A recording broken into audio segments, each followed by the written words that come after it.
வங்கக்கடலில் நேற்று 2 இடங்களில் உருவான குறைந்த காற்றழுத்த தாழ்வு பகுதி தற்போது வலுவடைந்துள்ளது. இதனால் தமிழகத்தில் மிதமான மழை பெய்ய வாய்ப்புள்ளதாக வானிலை ஆய்வு மையம் கூறியுள்ளது.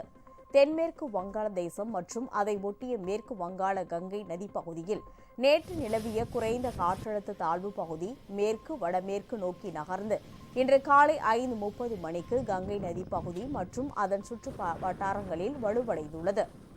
இது அடுத்த 24 மணி நேரத்தில் மெதுவாக வடமேற்கு நோக்கி நகர வாய்ப்புள்ளது.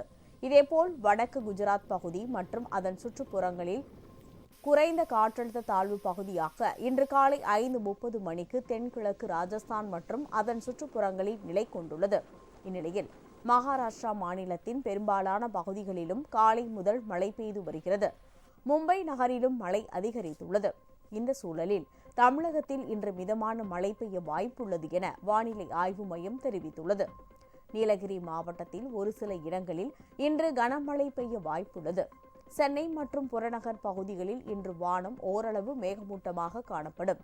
தமிழக தென் மாவட்ட கடலோர பகுதிகள், மன்னார் வளைகுடா பகுதிகளில் இன்று மணிக்கு 45 முதல் 55 கிலோமீட்டர் வேகத்திலும், இதனிடையே 65 கிலோமீட்டர் வேகத்திலும் சூறாவளி காற்று வீசும் என்பதால் மீனவர்கள் இப்பகுதிக்கு செல்ல வேண்டாம் என அறிவுறுத்தப்பட்டுள்ளனர்.